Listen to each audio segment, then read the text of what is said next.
I'm Francine, bringing you more reviews, recaps, and rants on all your favorite K-dramas.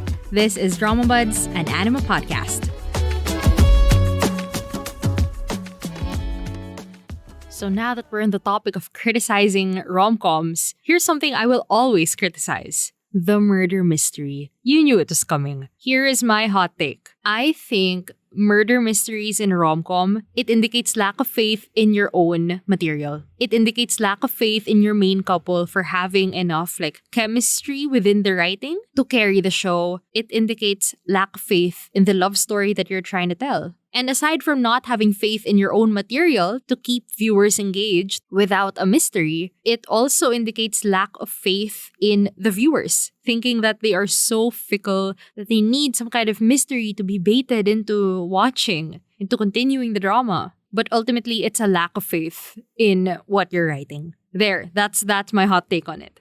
And of course, there are some, plots that will work with a murder mystery somehow. Like if one of the characters is a detective or if they have superpowers or whatever, you can come up with whatever scenarios will make a murder in a rom-com work. It can happen, definitely, and it can be done well, I'm sure. But generally speaking, those who add it in, I think, just have too much airtime to fill. And they think they might as well blend genres because it worked at some point, right? I won't say that When the Camellia Blooms is the first who has done something like this. No, I'm sure it's not. But it's the only one who has won a Desang, I'm sure.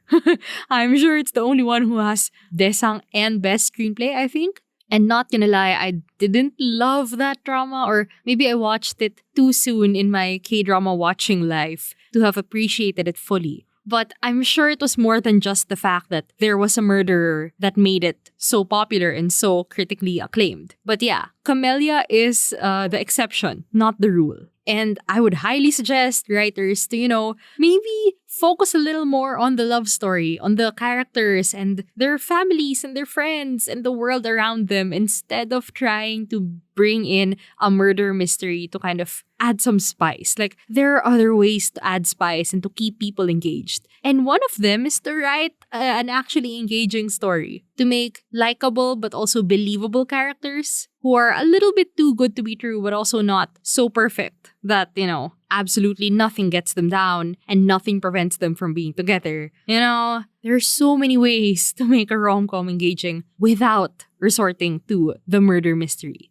And the last thing I kind of want to touch on is when people say, oh, this conflict is so unnecessary. I just want them to be happy already. Wasn't this a silly little rom-com? Why are we dealing with all of this? And although I do agree in some cases, I would like to clarify that this conflict, whatever super convoluted, ridiculous conflict is going on, this conflict is unnecessary. But conflict in itself in a drama is absolutely necessary. Once upon a time, I said, I just want a drama, a silly little rom-com, no conflict, just want to have a good time. And then when I got it, I realized, we need conflict because without conflict, it's boring. That's why. And let's bring up some examples of both of the phenomena that I'm talking about. Because 2023 is a great year for this comparison. What's a rom-com with supposedly unnecessary conflict? I'd say Crash Course in Romance, right? No one liked the murder mystery. If anyone here would like to do an in defense of the murder mystery in Crash Course in Romance, please, by all means, hit me up on Twitter, on Discord. I would love to hear it because I think universally, I've never seen anyone say, you know what, I really like the murder in Crash Course in Romance. Really added so much to their love story, added so much to the excitement of watching it week per week. I have not seen that opinion. And also disclaimer, I did not finish this drama, so I didn't really see how that all panned out. But as I was watching it, every scene in every episode about the murderer with the metal balls, it just felt so out of place. I don't know why it was there. And for a romance that was already moving so slowly, there were so many obstacles and you barely felt their feelings developing by,